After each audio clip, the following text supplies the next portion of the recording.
welcome to the fourth episode of Weaviate Air. I'm really excited to have you all here.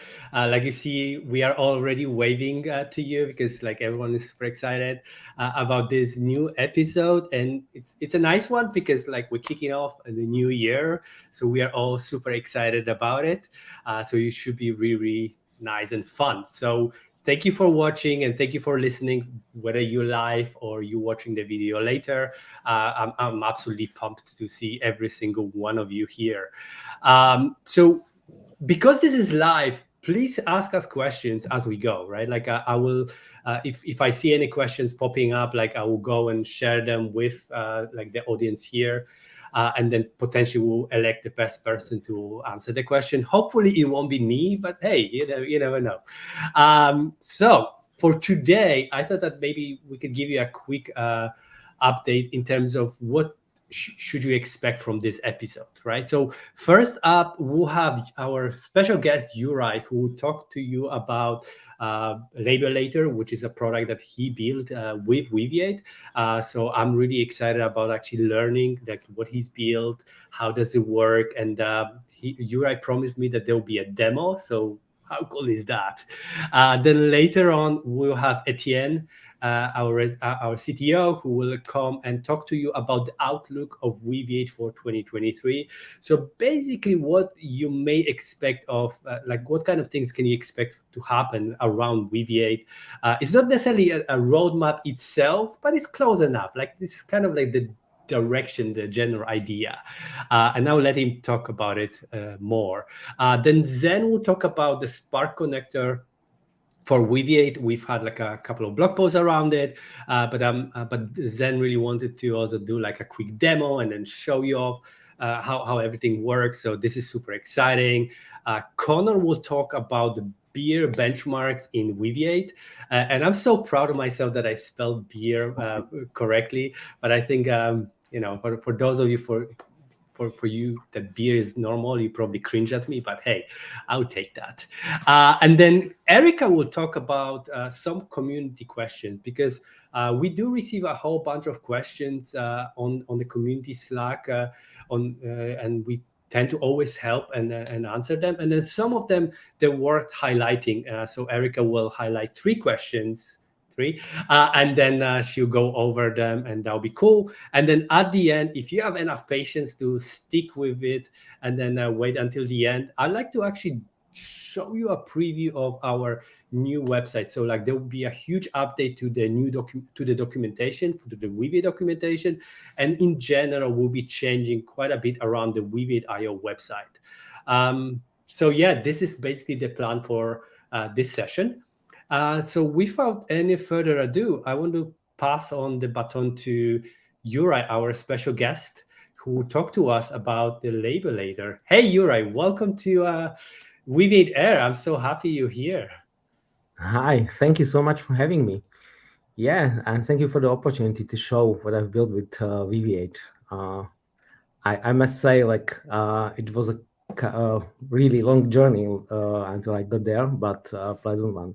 So thank you so much for helping me with building in and solving my problems. So it was cool. Yeah, absolutely. To be Yeah. honest, this is like a two-way street, because like I always loved, like, this was one of my first interactions when I joined the Weaviate, when I joined the company and the community, and like I could see you asking a lot of questions, but you also answer a lot of questions. So I'm super pumped to have you here, and then now showing you like, hey, where is this all coming from? Yeah. Why not help when you know the answer? It's always happy to help. Okay, so maybe you can share my screen and I will describe Let's do that. one building on the fly. So this is Labelator. Basically, what is Labelator? Labelator is a tool where you can fine tune and build your own NLP models. So usually, how you work as a data scientist, you have a data set that probably you didn't label it because it's kind of out of work, and then you build a model and deploy it and do all the engineering stuff, and yeah, it's cool. But if you want to build something that is kind of unique, you need to have a unique data set, and to label this data, it's problematic. And I was facing this problem. I was trying to build something something special, which I couldn't find a proper data set for. And like using the common annotating tools wasn't really working for me because I was getting crazy after a while. So I built this. It evolved from something else, but it's kind of cool. So I will show it to you. What we have here is like projects. Project is basically like uh, imagine like a data set, but combined with models and other stuff. So if you have a project, then you can just pick the project you wanna open, and let's see this one for example, and you are immediately like through into like documents. But let's start from beginning how you would do it if you would be like trying to this product for first time. You just create a new project. Let's say we want to do some, I don't know, comment moderation. That's a use case that our customers are using too.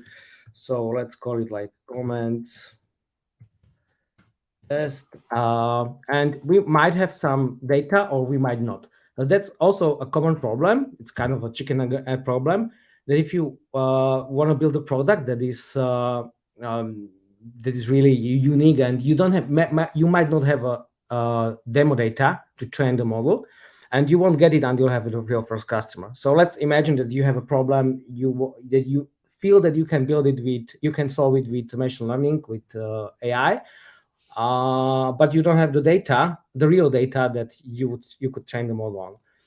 But let's imagine that we have some data, but they are not labeled. So I just choose this CSV file with some comments downloaded from the internet,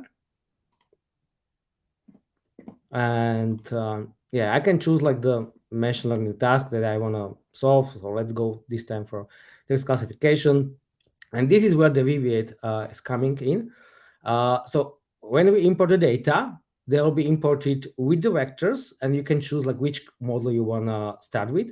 So if you have English data, you can choose one of these, and if you have different language, you can pick this multilingual model. That is pretty good. But we have English this time. You can choose any model from Hugging Face Hub. That's cool. So you can just find your own domain specific model that you want to like fine tune and evaluate further. Here we can define our labels. So let's say comments can be positive, negative, and I don't know, maybe toxic, toxic that we want to hide. And now if I save it, the data will start to import into Weaviate. Yeah, it might take a while, but we don't need to wait for it. So I'll just hop into a project that is already has been labeled. So actually, I to be honest, I labeled this just part of the project that just half an hour ago before this presentation, just to test it if everything is working. So I labeled in half an hour like 600, almost 700 comments. And what is really cool and what really is enabling me, as I'm scrolling, I'm immediately being shown like, okay, there is a comment, there is like document, and how many similar documents are already in the database. And if this document has some label, some class, it's very likely that the most similar ones will have the same label. So in this way, maybe not this one, but in this way we can like label all the documents at once. So with one click, I just label 12 documents. If I will go here, I can see like more documents. This is like more on an exploratory mode, but if I'll go to backlog, I'll be shown just the documents that are not labeled yet. And for example, here is like 60 similar documents. So that's like a low hanging fruit. So I can label lots of documents all at once. Yes, they are similar, but like even this can help to have the model more similar examples to strengthen the learning. So I just labeled 60 documents with one click. So this is the first part where Weaviate is helping me to label more data more quickly. then I can skip to this micro topics part, which is more like an exploratory mode, where as the data were imported, there was also like topic modeling going underneath it, and like the bubbles are basically a clusters of very similar documents that are similar by topic. So it doesn't necessarily mean that if you are similar by topic, they will have the same label, but it also can help me if even if they have different label to label them, because I will have the like different versions for the same label, and again this will help the training. Okay, if I label like enough data, I don't need to label everything. I'll just go here, models, and I can train a new model. So this is like really easy UI. I can set up some advanced features and advanced settings, but I don't need to. I just click train a new model. It will take a few minutes to train, so we don't need to wait for it. But yeah, when it's trained, you can see like all the evaluation parameters, confusion metrics, and so on. I can even compare like this version of the model to previous model, for example. So I can see like, okay, this version is 5% worse on this particular part of the data set. But here we are better because here was like 2% were mispredicted, and now it's zero, so on. I can even like click if I see like here are some documents that are not correctly predicted. I can click in this box, and in a new tab I will see like, okay, there's this document and it was labeled negative, but it's predicted positive, so that's probably not good. And we can evaluate why is it so. And this seems to be like mislabeled document, so I just might fix it and retrain the model or not, like that doesn't really matter.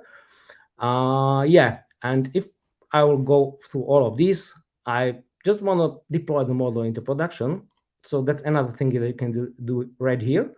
You just create a new node that is basically it spun up a virtual machine in the cloud, or you can select like self-hosted machine. That means that you will deploy a Docker container, and the Docker container you don't need to do almost anything. It's just like single Docker run command, and every setup is being done here.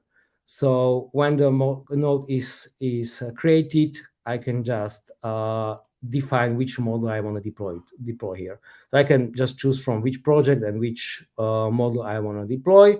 I already have this ready, so this is my latest model. And yeah, if I do this, I can just test it. Cool. So my first thing that I will usually do is like write test. And the thing is that lots of times when I tried this with models that were trained on demo data, that data set, I got this like prediction that was completely off. This time it was probably right because I have this class neutral. But if I try this with, for example, AG News dataset where you have this world, science, and technology, then the prediction will be, I don't know, maybe science or world, which is like not true because there is not such a class for it. But these models are very often like inclined to give you an answer. And that's a problem that I was also trying to solve. And there's another very cool feature that was enabled by Weaviate. So you can define these routing rules, and for every incoming like prompt, you can define that it will be compared with all the data that the model was trained on. And you can define if the similarity to the data that the model was trained on is up to 80%, 80 to 100, then like, okay, we can be confident enough that the AI, the model will like give you the right answer. But if it's off, if it's, for example, in the range of 50 to 100%, then I'm not that sure and I want to review the data. So actually, if you prompt the model, the node, it will create a new document in the project. So it will import data into Weaviate, and you can review the predictions. And you can improve with time your model on the data that were not previously present in the data set. So you don't need to collect all the data and like then figure out like which we should handle. It's going on the fly, and you can basically continuously learn and improve your model. And there is this last thing that is called manual. You can define like, okay, manual means the model, the AI doesn't know. So if it doesn't meet any of these routing rules, it means that it's so different than anything that the model has seen before, that we don't want to give you an answer. And then you can connect it with webhooks, and when you actually correct the data or label the data in the project, it will be sent to your core product, and like it will give you the answer like asynchronously. There are also a bunch of other things you can compare it with your examples. That is also very cool, which you can help. It can really help you to fix the data in the productions. Sometimes, if your model is working, is in a production, and you'll figure out, for example, I will give you example what happened to us. We deployed this into production for a big news media company in Slovakia. And first, what we figured, that the model was trained, it had great metrics, but we figured that when there were like 3 emojis, consequent emojis, it was giving us the same label, which was like, this is something that is toxic. It was before we had lots of data with these throwing up emojis in the data set, and so it was like predetermined to do this. And if you would like to fix it, you would need to go over the data, retrain the model. But I could just like create an example with 3 throwing up emojis, or I can just example like throw up, and then you can define the similarity to this example or more examples, whatever. And then you can decide if the prediction is something you want to go with manual, so you don't want the model to determine, because you know that the model is not working with this specific area of the embedding space pretty well. Yeah, so that was a quick demo of what I've built. I would happy to answer any of your questions if you have some. That's really cool. Like, and not even my words. Like, Laura was like, "Hey, yeah, this is pretty amazing to see that." I think maybe we could leave it for like towards the end or something. Like, hey, everybody knows where to find Juraj. Conscious of time. Like, but if you have questions or something and you want to chat more about like some of the cool things how he did that, like, hey, let's open up the conversation. Let's talk on Slack, and that would be pretty amazing. But yeah, you're right. Thank you for this demo. It was really amazing, and it's kind of like an eye opener. It's like, oh, the kind of cool things you can build with Weaviate. Amazing. Thanks. Yeah, it's really one of those things where if you build such a versatile platform such as Weaviate, like you see some kind of use cases that you expect, but you also know that it's much more than a specific use case. And then seeing something like that, which is so far beyond of sort of what we do on a daily basis, that's so cool, so inspiring. I really love this thing. I really like the sort of hybrid approach of fully automatic, fully manual, and something in between. So this reminds me of the software that I used to do my taxes with, which is kind of similar. Like you can't just trust an AI to do your taxes, because if it messes up, like the consequences are massive. But if it can suggest something for you and you can just say yes or no, you still saved a lot of time. So I really like this augmented kind of exactly. And really, Weaviate is something that without Weaviate this wouldn't be possible, because if I would if I should go through all the data set and compare the incoming data with any of the data that the model was trained on, it wouldn't be possible. With Weaviate, I can like do it, and it still like can work pretty fast. Super cool. Then let me give you an outlook of what else to expect in Weaviate in the coming year. And starting first with the word outlook. So we were thinking, what should we call this? Is this a roadmap? Is this the outlook? What are we sort of showing here? And we decided on outlook because we do have a roadmap, and the roadmap is very precise for what's coming next, or the next step, and it gets a bit less precise for the one after that. And if we're looking at an entire year, it gets pretty fuzzy, and that is on purpose, because we want to be fast to react to customer demand, user demand, community demand, to see basically what is the features that you need. But at the same time, we want to give you an outlook of what to expect to come this year. So this is why we have the 2023 outlook here. And still, of course, we will have our roadmap. So if you look at the roadmap, you will see the next release that comes up has some things that basically overlap with this outlook. And the outlook is kind of what to expect by the end of the year. This outlook is made up of 6 specific pillars. The first one is retrieval and ingestion pipelines. So an example for this kind of category would be a request that now that we have the hybrid search API, one of the first requests that came in is like, cool, can I use this with Q&A? And the answer is yes, soon, because right now you can't do it yet, because traditionally, basically, the Q&A was sort of an implicit pipeline of a near text search and then an answer extraction.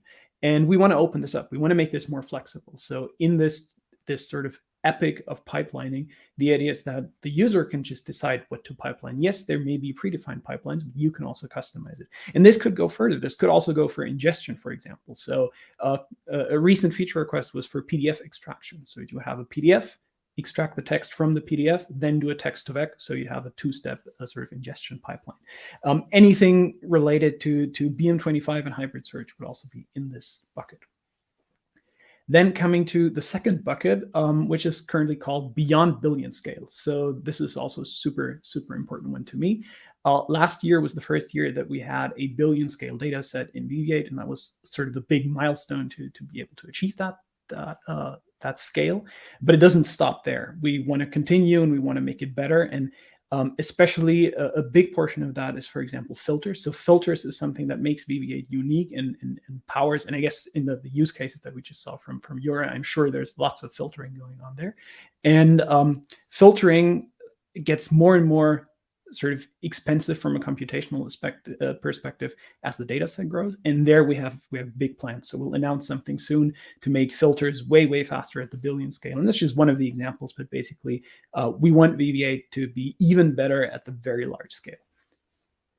That brings me to the third pillar, which also has scale in the name, which is the improved cloud operations and scaling. So big milestone reached at the end of the year in 2022, which was the introduction of replication, which is the sort of biggest part of that cloud operations roadmap. And it's sort of done in a way that it doesn't stop, not because it's incomplete, but because we can always add more to it, always improve it. So, for example, one thing that we put out there that our architecture would enable us to do would be active multi-DC kind of replication. So you would replicate your data set across the world in different data centers. If a whole data center goes down, doesn't matter because you have the redundancy with the other data center and you have that sort of proximity to the user kind of thing. And we put that out there, and there was a lot of positive feedback already, which is nice. So this gives us a good indication of what you as the users want, and gives us plenty of cool stuff to build in this bucket. Also, of course, any other kind of operations tooling. So for example, we introduced this Node API, which was a sort of relatively small internal request from our internal solution engineering team, but that has helped a lot and helped in debugging and these kind of tools that are cheap to build but have this big kind of impact. They will all be in this bucket or in this pillar. Then the next one, the fourth pillar, is something that's basically completely new in this year, because we've been researching in the background, and research is something that takes some time.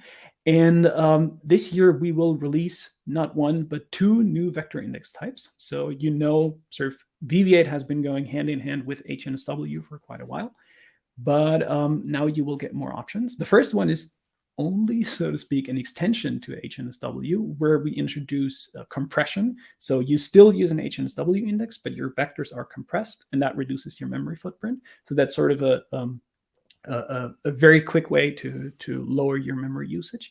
And then the next one, which will be later this year, is a fully disk-based solution. So we also teased that a bit from our Italy trip last year in November, where we showed some observability graphs with the memory going down quite a bit. And this is, this will be production ready within this year. And of course, there will be previews and experimental releases, so you can start playing around with it way, way sooner than that.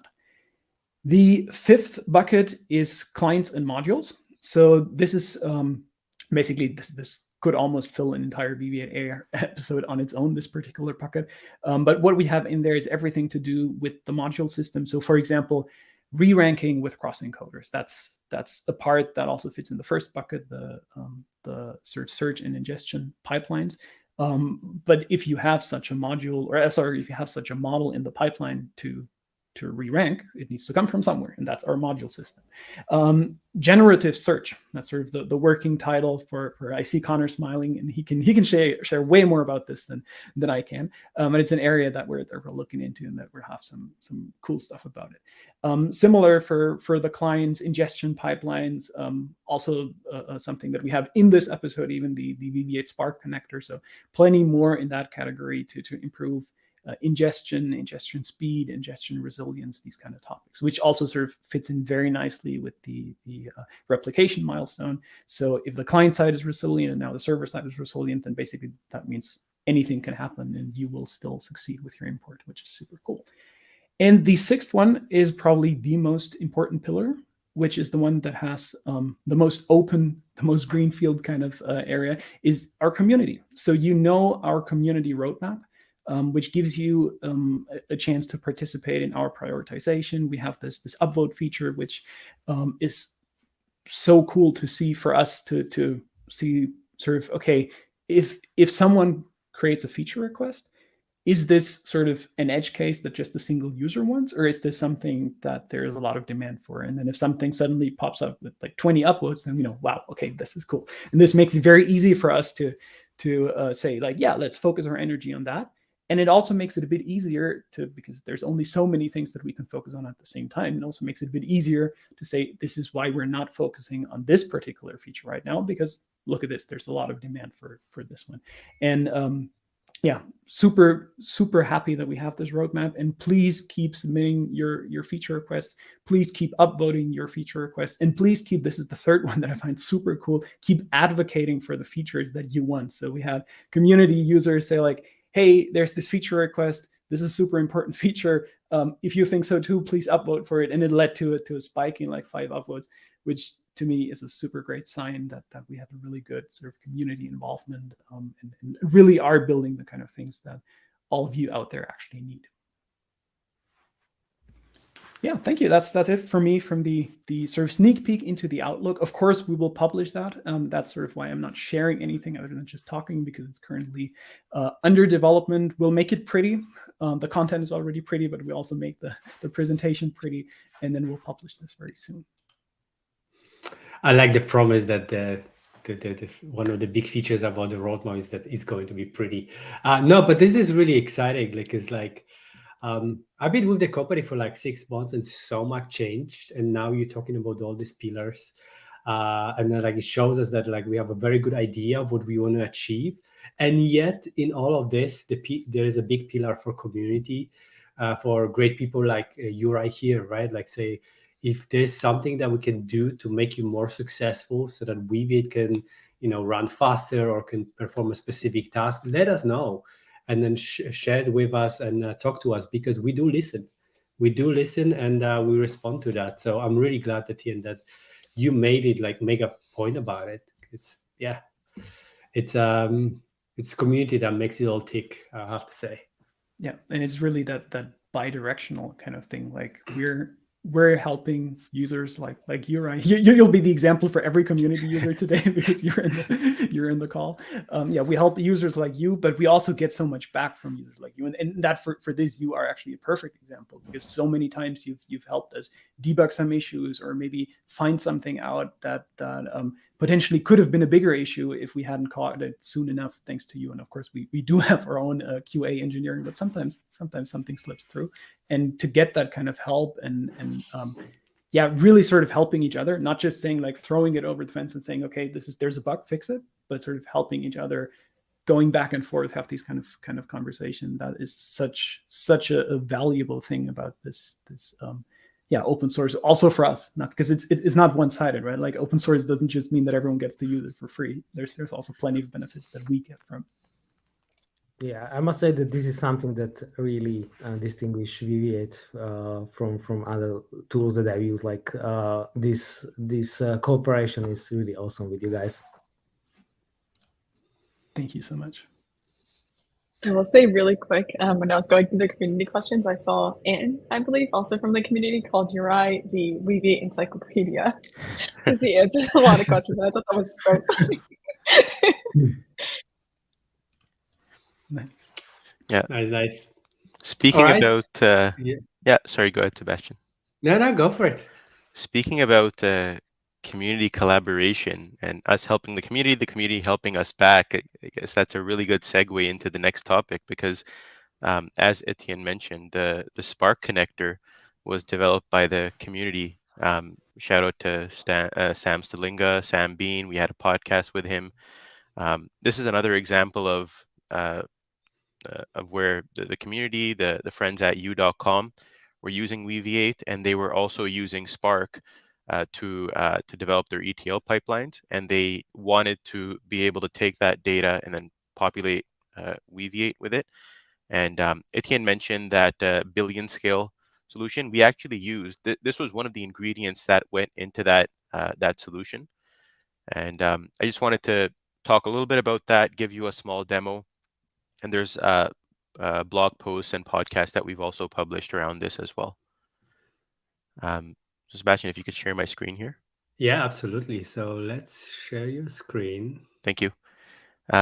Awesome. So the Weaviate Spark connector, the concept behind this is pretty straightforward. The idea is that if you have unstructured data, natural language data, image data, and you're working with it in Spark, and this is critical if you're working with a data set that's of any consequential size, when you're getting into the billions, obviously, but you're going to be working in Spark, whether it's to do ETL, you can even train models within Spark. If you're just visualizing your data, you're going to be working with a distributed framework like Spark. The main idea behind the Weaviate Spark connector is that you can easily take your data structures within Spark and then use those to populate your Weaviate database using the data that's already imported into Spark. And you can specify the batch size, you can specify the URL for the Weaviate host, and if you have vectorized data, you can even pass that in as a column that's in your data frame. And this obviously helps with the speed of ingestion as well. I wanted to show you a quick demo as well here. So here I've got this notebook. Let me see if I can zoom in a little bit here further. So in order to get this running, you'll need PySpark. You'll need the Weaviate Python client, and then you can have your data ready either on Google Drive or, for this example, I've got it ready on disk. And really, a lot of this is just PySpark functionality. So you can import PySpark, and then you can start a Spark session. I'm just showing this locally, but usually this would be on the cloud. So I'm going to start a Spark session here. So that's getting started, and then once that's up, you can view it. You can also use the Spark UI to. Oops, let me open it. So you can use the Spark UI to look at what's going on in the background as well. And then the next step is to get your data. I'm going to import it from a JSON file, but you can import it from a Parquet file as well. Many other formats in which you can import it. And I'm going to put it into a Pandas Spark Pandas data frame.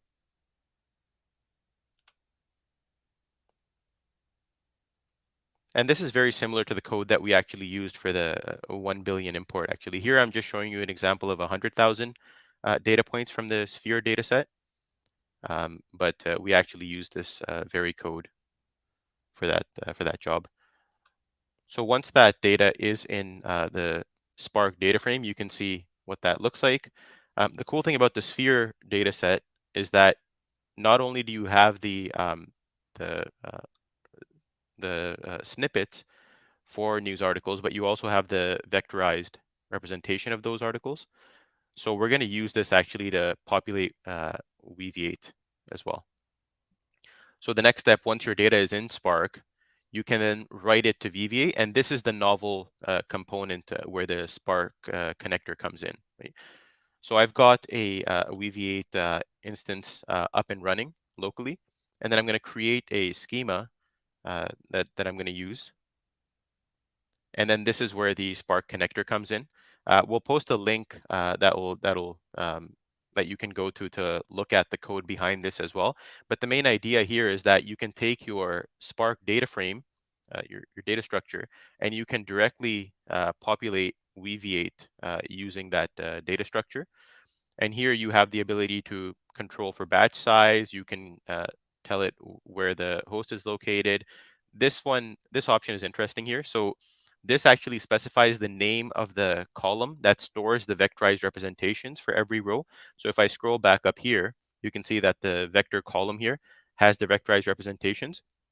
This is how we populate not just the natural language data, but also the vectorized representations into Weaviate. So we can run that. And all of this, by the way, you can have a look at the Spark UI. All of this starts and executes a job on the back end. Oh, there it is. So all of this is starting and executing a job on the back end. So you can monitor that as well. And then once you have data in Weaviate, then you can just query that data as you would. So you can query the titles, for example. You can also look at the URLs. Before this, there wasn't an easy way to get data from a Spark data structure into Weaviate, and this really helps with that process. So I just wanted to talk a little bit about this. If you're more interested in the details here, we've got multiple blog posts around this, and then we've also got the podcast with one of the creators of this, Sam Bean from U.com, and then the other one being Sam Stalinga. Amazing. So we actually already shared some of the links of the things that we talk about in the description or that we will talk about. And I think it'd be worth adding the links to the podcast that you mentioned, Zain. And I know, Connor, you did another one recently as well. So we'll definitely add those. So later on, check out the description and the links will be there. Unfortunately, YouTube doesn't allow us to share links directly as comments. But we will definitely add that in the description. Hey Zain, this was pretty amazing. Like I liked how simple it felt. Like you were like, oh, my data source here, here's my structure, just provide the options, boom, and then we had this separate interface to just you could watch as the data gets imported. It's mind blowing. Yeah, exactly. And anybody, any data scientist, any application that you're working, even on the million scale, 10 million scale, you're going to be using a distributed framework like this, and to have a connector that allows you to populate Weaviate with that same data is just very convenient. Yeah, amazing. Cool. Thanks for this presentation. So next up, we have Connor. Awesome. Connor, hey. Can you share the screen as well? Oh yeah, let me do that. Where are you? Here. Super cool. So I'm so excited to be following Zain on this and talking about the Spark connector and the big data uploads and how this relates to the BEIR benchmark. So firstly, here comes my, as Sebastian calls it, shameless plug. We're just publishing our podcast with Nils Reimers. Nils Reimers is one of the creators of the BEIR benchmarks. It's been incredible working with the Cohere team on publishing this, scheduling it with the podcast and everything with the integration with Weaviate. So please check that out. That would be super cool. So I'm so excited to tell you about the Weaviate BEIR benchmarks and our efforts in putting the BEIR benchmarks into Weaviate and sort of why we've done this and why it's important. So, So let's start off with, why is this important? So we began with sort of two questions for why do we want to add the BEIR benchmarks to Weaviate? The first question is, well, how do we know that hybrid search is better than either dense vector search or BM25 on their own? And the BEIR benchmarks presents a set of tests where we can tell you that here's a performance of dense vector search, here's a performance of BM25, hybrid search is king, depending on the data set. And then the second question that's very important is, how do Weaviate users know that hybrid search has been implemented correctly in Weaviate? So let's start off with what are the BEIR benchmarks? BEIR benchmarks emphasize diversity. So let's say you're building a nutrition facts search app, financial questions search app, or you're searching through tweets. It contains this kind of diversity of domain, like esoteric style of query, like the tweets or things like this. So you have this kind of diversity, and that's sort of the core goal of what's captured in the BEIR data sets. So another very important detail is the size of the data set. So you see on this 3D plot, I think kind of animating it in 3D adds a nice dimension to the visualization. But you see the MS Marco data set is the big data set with 10 million. Down to natural questions is 2.6, and then you have Cohere, CQA, DupeStack. These are the ones say so. NF corpus is about 3,500, so you can experiment with it really quickly. And so a lot of these data sets are very interesting when you dig into the queries and the nuances of each of them. But again, the core thing is capturing diversity. So NF corpus, nutrition facts, argu-ana are counter arguments where you're searching for disagreements to some claim, which has all sorts of interesting implications to it. FICA, financial questions, Trek COVID, scientific papers about COVID. CQA, DupeStack is like Stack Overflow, coding questions. Cohere, you're looking for duplicate questions. Fever is fact verification. MS Marco is the Bing web search API. So very interesting diversity, and that's the goal of the BEIR benchmarks. So now let's talk about adding it to Weaviate. So there's 5 steps that we're going to look at. How you download the data. They've provided these excellent links that you can just wget and you have the data. Vectorizing, uploading to Weaviate, backups being the big thing here, and then test. So starting off, you just they've made these super easy to download. So you just kind of go to this link and then you click the link and you have the data. So now let's talk about vectorizing. So what I did with vectorizing is I'm running this on the Google Colab T4 GPU. I thought the T4 might be a little more accessible for clocking the times than the A100. So you can see how long it takes to vectorize. And I think kind of having this data table is useful for people to understand, like how long does it take to vectorize big data. So I think maybe the most useful nugget is to see like 500,000 takes about an hour. So, whatever you're thinking about, that's kind of a good way of thinking about it. So then thinking about vectorizing larger scale data sets. So we've done the natural questions. And so what I've done is I have the JSON file where you load the entire JSON file and then you chunk it up once you have the JSON file. And so you can do that and you vectorize each of the chunks. But the key thing with Parquet is Parquet and Spark, as Zain is mentioning, that it has a better way of how you take just a slice of the data set to chunk it. So when we're publishing the full blog post, we're going to switch from the JSON file to the Parquet for the larger scale vectorizations. So the next step is importing to Weaviate. And so with the new batch imports, this is just insanely faster. So I originally started doing this one by one, and then the new Python client with the batch imports and Dirk Kulawai, what he's done with that, it's just so much faster, and it's really exciting to do it. So these are kind of some of the times that we're seeing with importing to Weaviate. You can see the differences you see with like the difference between say Cohere and then the Touche 2020 data set, the impact of the you can kind of see it with that one, but with Trek COVID, you see like the impact of longer document lengths and what that takes in the indexing. And so I think there's a lot of this. It's kind of more in the database indexing expertise rather than something I know a lot about, but I think it's very interesting to just see the times to import to Weaviate and see how much faster it's getting. I think is incredibly exciting. So then the thing that I think is adding so much value to this benchmarking, these information retrieval data sets in Weaviate, is the impact of the backups. So you see this is like the 16 lines of code you would need to back up one of the BEIR data sets using like the command line to pass in the name of the data set and then back it up. And then when we want to publish these data sets, what you would need to do is you take the BEIR data set, you put it in the backups folder, the TMP/backups is empty folder. You have the queries for running the test, and then it's just Docker compose upd restore.py, and then you have the data set. Sorry, I accidentally put the docker compose.yaml when I'm seeing that now, but it should just say docker compose upd, and then you have the backups. And then you can see some of the file sizes for the backups. So I think it's just super interesting the way that we can share these data sets that have been vectorized and loaded into Weaviate, and you just, bam, restore it, and then you have this BEIR data set to test with.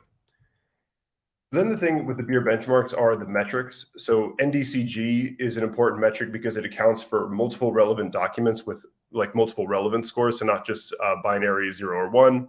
You have this relevant sub-I. So, it could be like 1, 2, 3, 4, 5, so on. So, pretty much you just loop through the top ranks, add the relevance, and then you have the the log over the position that it was to penalize it for being lower in the ranked list. And then you compare the DCG with the ideal DCG, which is where you sort it based on the human labeled scores. And then the normalized discounted cumulative gain is just DCG over IDCG. So then we also looked at average hit at 1, where you say, is the first result a relevant document? And then average recall at 100, which is recall is how many of the relevant documents are in the top 100. So say you have 10 labeled relevant documents and 6 of them are in the top 100, that would be 60% is, in that top 100. So here's a preview of the results, and the full release will be coming soon because there is one key detail that I left out, which is with the BEIR datasets with the BM25, it's often to do BM25F in the hybrid part where you also use the title. So I missed this detail. So it's just BM25 with the content itself, but we'll be adding this and updating the scores as well. So these are just, so these are some early results of using alpha equals 0.5. Another thing we wanted to understand was the impact of the alpha. So we varied it from 0 being BM25 only to 1 being vector search only, and seeing sort of what is the impact as you see on the far right with the Weaviate query. Like how should you think about tuning that alpha value? So I think this benchmarking is really exciting for the continued search development in Weaviate as we're looking at things like the transformer-based cross encoders that we add as the re-ranking. Like what is the impact of that on these on this information retrieval performance? How we might look at XGBoost is one way to do this re-ranking and all sorts of things. We're looking at other strategies of search like Colbert, maybe having multiple dense vector models, the splayed sparse vectors, and also something that's a little different that I think is extremely exciting is this sort of intent-based re-ranking. So now we've kind of answered these first two questions where we're trying to say, is hybrid search better by looking through the alphas and seeing where it's better, and then knowing that it's been implemented correctly by checking our scores with the scientific literature around using the BEIR data sets. But now we're thinking about some other ways that the BEIR benchmarks might be useful. So the first question is, can this help Weaviate users choose a model? So if you're working on a nutrition website, your search results are probably similar to the NF corpus search results. Similarly, if you're answering financial questions, the FICA data set might be able to tell you a lot about your app as well. So we're looking at evaluating other sentence transformers. Again, these are vectorized with the all mini LM L6v2, and we can, there's all sorts of text embedding models on Hugging Face and the sentence transformers that we can loop through. We can use the OpenAI embeddings API, the Cohere embeddings API, and give you a sense of the performance of different models when they're evaluated in this set of retrieval metrics. So the next question, I think this is super exciting, and this is a super new thing. Like I'd say like as new as this week is, how do I set up a benchmark like this for my data, right? So this is kind of the new idea with generative data augmentation. The latest paper is called In Pairs v2. There was an original In Pairs and then Promptigator. So let's take this example. So I've taken this passage from Sebastian's article on how to use the Cohere embeddings model in Weaviate. So you see this passage, multilingual model quick test, and the information Sebastian's written. So the prompt is, please write 5 queries we would expect users to search for to find information contained in the following passage from the article. Put the article name with subtitle, subtitle name. Please make sure these queries are very specific to the information contained in the passage. So you see how ChatGPT can generate these queries. I think the 5th one is the most salient one. There'll probably be, as we look at, say, Juraj's tool on how you can look through these labels, we'll probably need to do some more parsing and some more manual cleaning. These visualization tools for dataset cleaning, I think, is a booming area, and there'll be tons of use cases for these. But this 5th one, steps to set up a Weaviate instance and import a dataset with Cohere's multilingual model. This would now be an example of a gold document for this query, and we could construct the same kind of tests for anyone's dataset. You just rotate in your passage, and it will generate these datasets like this so that you can understand the impact of BM25 and dense vector search, the different models, the impact of the cross encoder, Colbert, when we develop that, you can see the impact of all these things for yourself with your particular data and your particular application. So just some final thoughts. I think this is full stack search evaluation thing is evolving. You've seen Edian's ANN benchmarks that show you how to tune the EF construction, the HNSW hyperparameters. And now we're looking at then one layer up, you have the errors that are introduced by the retrieval and re-ranking kind of layer.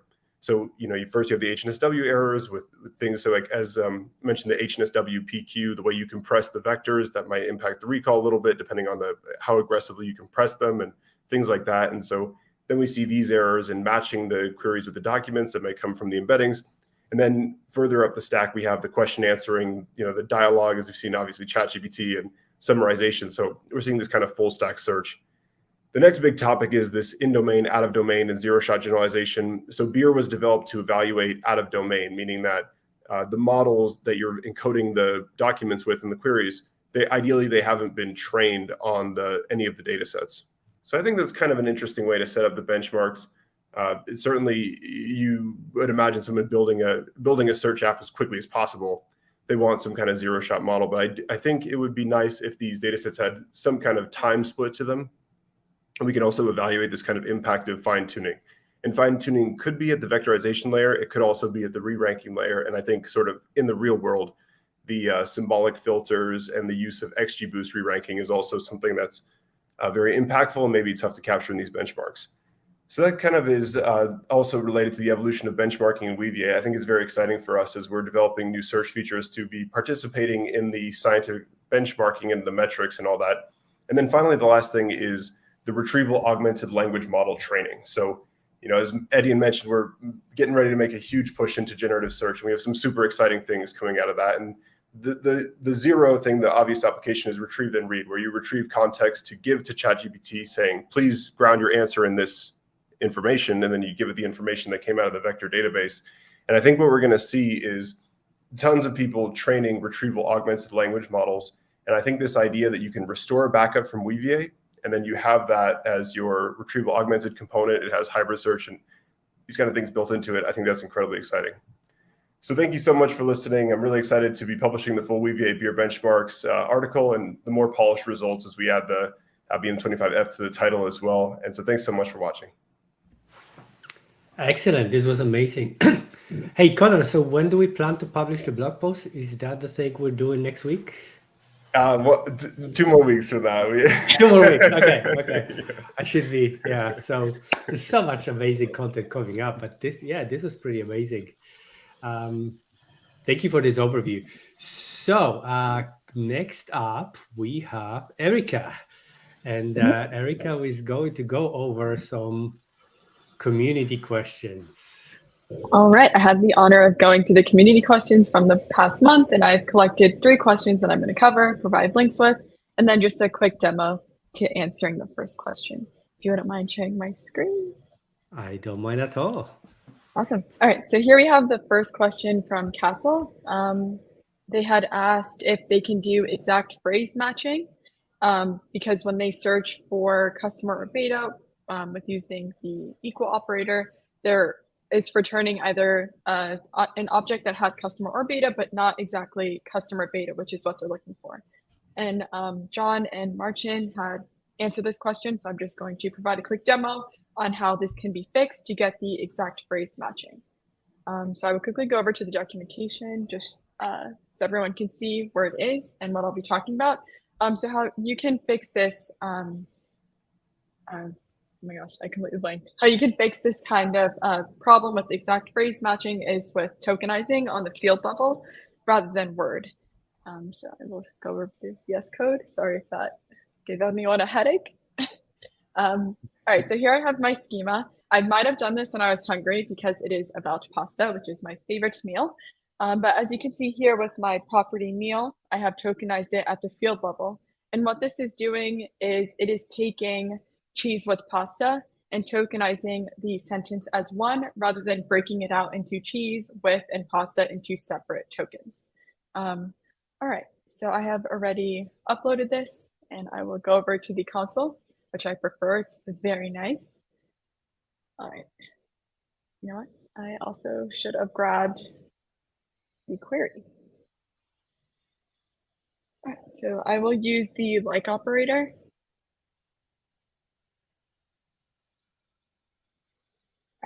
So here I have my value string with cheese and I'm using the like operator and I want to find a dish that has cheese in it, right?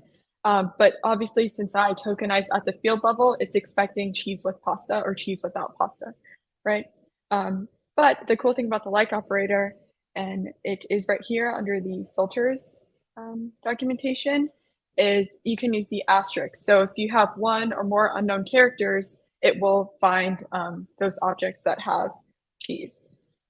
So if I run this, now you have cheese with pasta, cheese with rice, and cheese without pasta. I do not use cheese with rice. It was Sebastian who suggested maybe including Hey, this. I'm putting you out there. It's weird. Hey, come to Copenhagen, I'll convert you. But if I keep the asterisk, because I don't know if my object has within it, but I'm going to include pasta.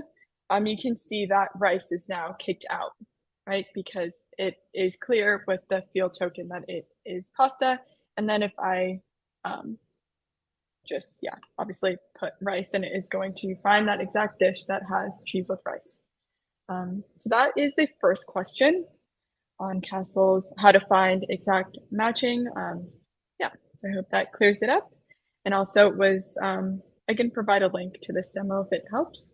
All right, the next question is, are there any good performance benchmarks on Weaviate? And the answer to that is yes, and I will share with you how to find it in the documentation.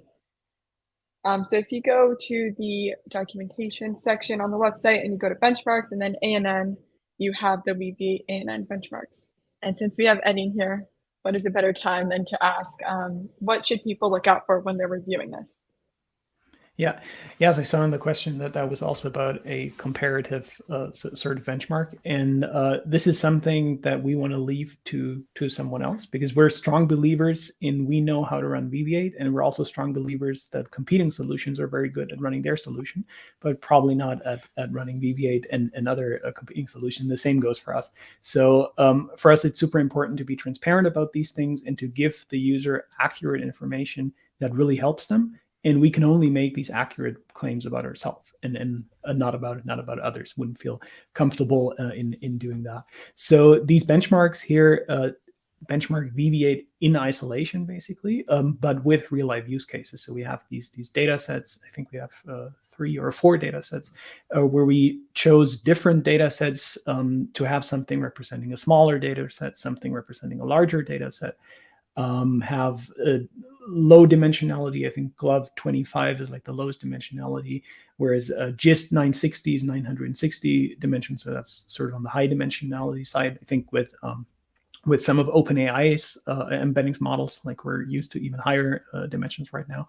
But basically, to give you an indication of what data set or what reference data set is closest to your actual to your data set, and then what to expect if one of those parameters changes. So you can see, of course, in the if you maybe just scroll down to one of those tables or graphs, then on one of the data sets, then you can see that in general, yeah, exactly, perfect. In general, there's some sort of a sweet spot, and query performance and throughput is function of recalls. So you can pick your desired recall. So for example, in this thing that we have highlighted right here, we picked a configuration that led to a 96.56% recall.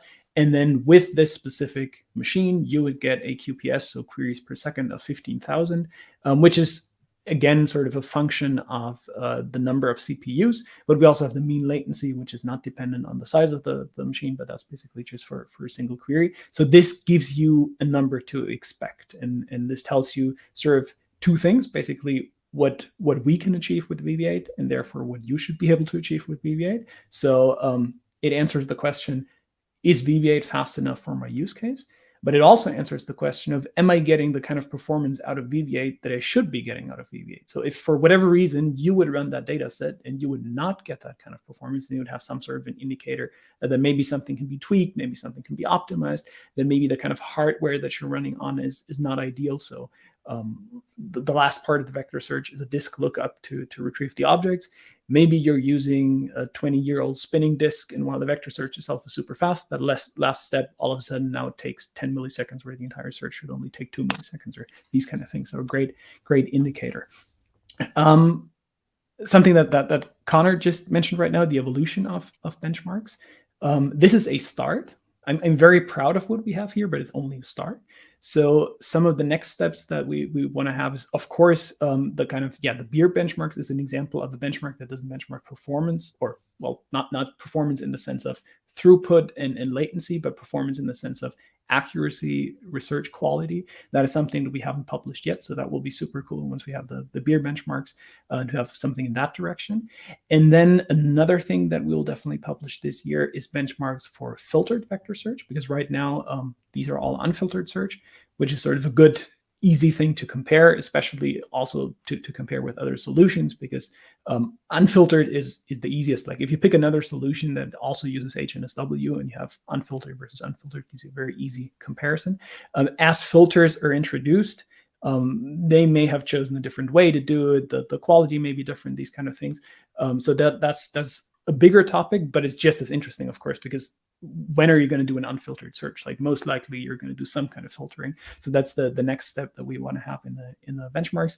And then also maybe different scales. So right now I think the biggest data set that we have in here is 10 million, but we're currently seeing users have data sets in the hundreds of millions and in the billions. So maybe also something in that direction. So yeah, to answer the question of how do the benchmarks evolve, basically more benchmarks, more use cases covered, more variety in the use cases covered to always answer that question of, can I use Weaviate for X, and am I getting the kind of performance out of Weaviate that I should be getting? Awesome. Thank you so much for sharing that. Very helpful. And then, all right, quickly for the last question, Advent would like to contribute to Weaviate and is curious on how to do that. Let me switch over to my desktop. So how you can get to the contributors guide on the website is if you go to developers and then you click on contributors guide. And then what we have released in late December, I believe, is the good first issue on GitHub. So here you can go through these issues and just figure out how you want to contribute to Weaviate, and you can review it. We also had a question like an hour ago from Andrew, and he confirmed that he is watching live. So Andrew, I hope this answered your question. And welcome to the Weaviate community. And if you have any follow-up questions, please let us know. Excellent. And I believe we shared the link to this, like the GitHub first good issue or good first issue. So if you want to find this link, check in the descriptions. And yeah, that's a good start. Thank you. And this is a good transition into seeing the new documentation. Yeah, let's try to do that. Okay, so I'm gonna go last because obviously you have to have priorities in the team. But having gone last doesn't necessarily mean that what I'm about to show is the less exciting, and some of you will be really excited about this thing. So this has been in the making for past few months, and we kind of mostly kept it quiet. And what we really were trying to do is as follows. We are trying to migrate the Weaviate IO site into like a new technology, because when I joined the company, it took like half an hour to 40 minutes to build, and it was very difficult to kind of like make the documentation do what we wanted to achieve. But also like we realized that it was time to refresh some of the things that we do. So how about I share my screen and then give you a preview. So this is at the moment like a private build, like on deployed on Netlify, but we are using Docusaurus as part of our technology. So the whole Weaviate site is going to be basically built on Docusaurus, which is React based, which allows us to do quite a bunch of like amazing things. So like our landing page will look like this. You'll be able to actually sign up straight for our newsletter from here. It's not 100% ready yet, but we should be going live with it next week.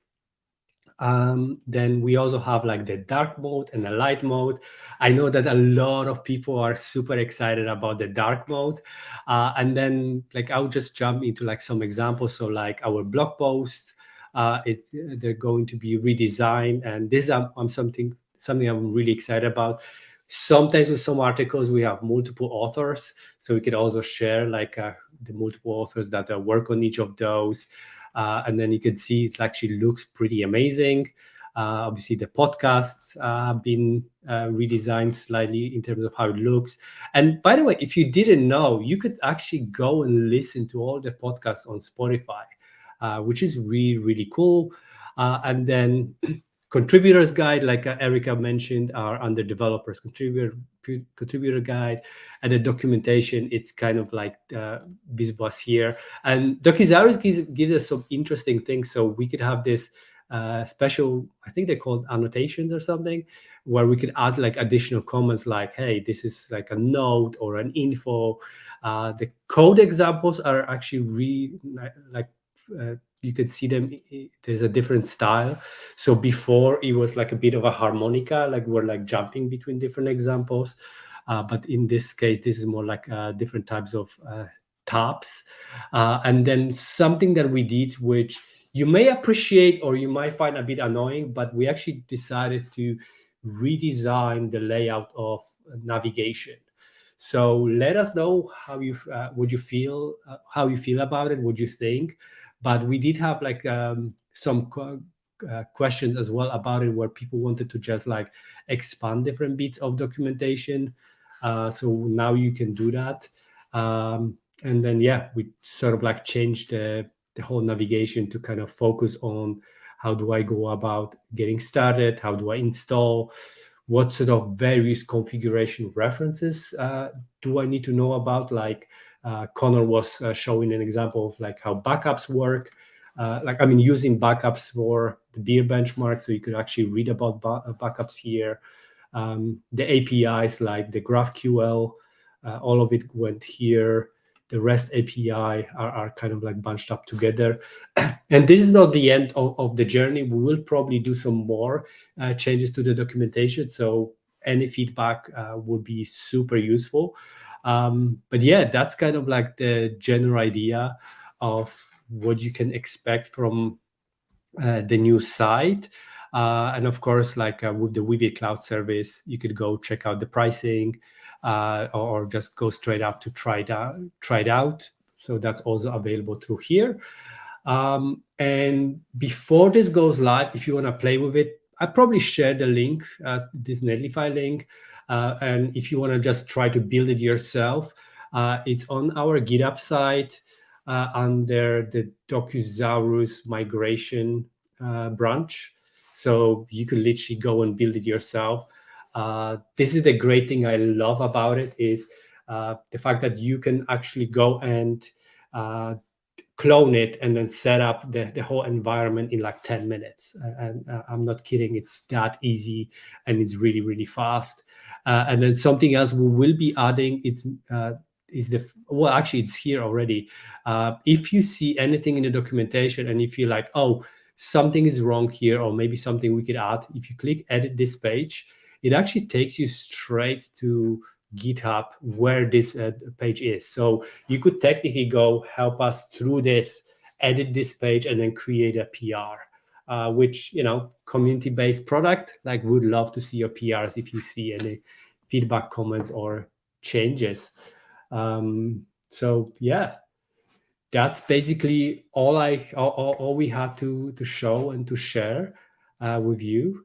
One thing I'm really curious about, like, give us any feedback and ideas, but I want to know, like, where are you all watching from? There's like a whole bunch of people. Whether you're live or you're watching later, drop in the comments, because that's kind of cool to see people coming from all over the world.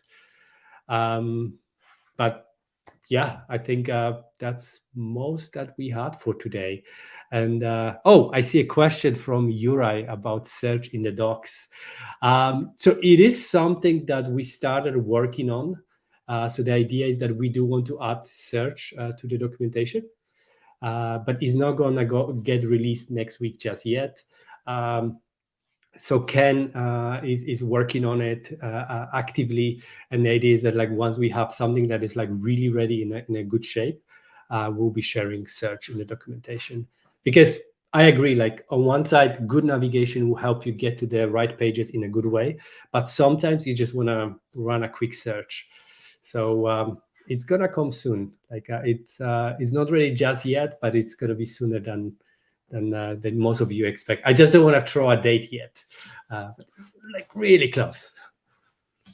So is it going to be Weaviate based? It is, yes. Duh, need to ask, yes.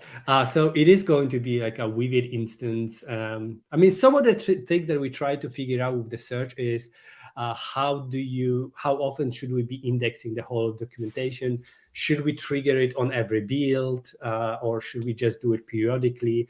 Because like, what if just somebody added like a new blog post? Do we then go and rebuild the whole thing? Although, seeing how it's not like we have 5 million pages and how efficient Weaviate is, I don't think it would be much of an issue to kind of like rebuild the whole index every time. It's like, yeah, it's like extra 5 seconds. Who cares, right? Yeah.